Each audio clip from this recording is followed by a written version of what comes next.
clothe the naked, shelter the homeless, visit the sick, visit the imprisoned, and bury the dead.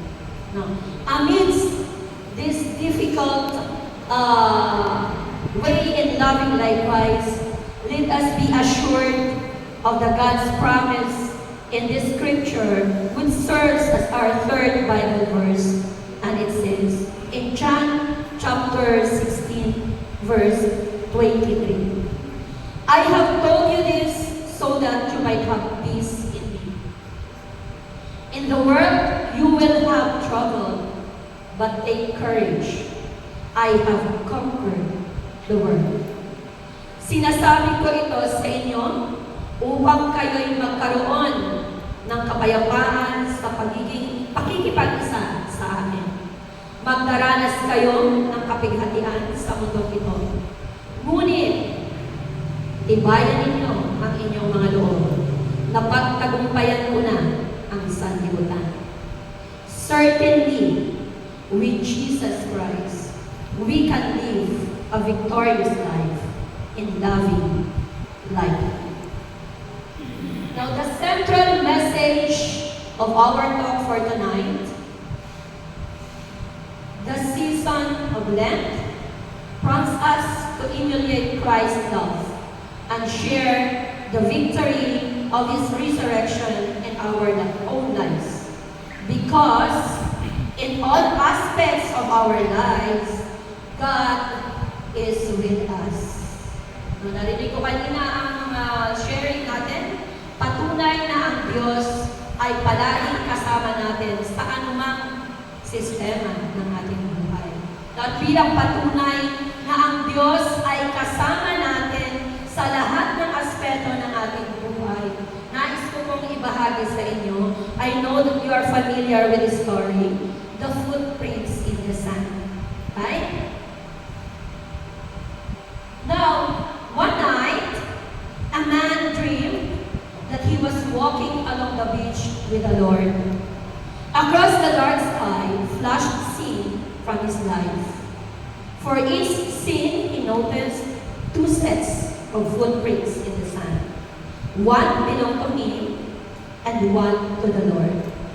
After the last scene of his life flashed before him, he looked back at the footprints in the sand. He noticed that at many aspects along the path of his life, especially at the very lowest and saddest time, there was only one set of footprints. This really troubled him, so he asked the Lord about them. Lord, you said, once I decided to follow you, you'd walk with me all the way. But I noticed that during the saddest and most troublesome times of my life, there was only one set of footprints. I don't understand why, when I needed you the most, you leave me. The Lord replied to him, my precious son, I love you and I never leave you. Never ever during your times of trials and sufferings. When you saw only one set of footprints in the sand, it was then that I carried you. Mga kapatid, marahil kagaya ko, kayo rin po ay nakarelate sa mga pangyayari sa buhay sa tauhan sa kwento. Nasa hirap ng dinadanas natin, ay inaakala natin, iniwan at pinabayaan tayo ng Panginoon. At dumating sa punto na tinanong natin ang Diyos, Lord, why did you leave me? Pero mga kapatid, nais kong pagnilayan natin ang tugon ng Panginoon. My precious son, I love you, I never leave you. During your times of trials and suffering, and you saw only one set of footprints, it was then that I carried you. Kaya mga kapatid, huwag po tayong mawalan ng pag-asa sa tuwing tayo'y nakakaranas ng mga problema sa ating buhay. Bagkus, atin pong itong yakapin at hayaan po natin ang Diyos ang gumalaw sa ating buhay. At mga kapatid, panghawakan po natin ang naging pangako ng Panginoon sa ating lahat. Nakasaad ito sa Jeremiah chapter 29, verse 11. For I know the plans I have for you, declares the Lord. Plans to prosper you and not to harm you.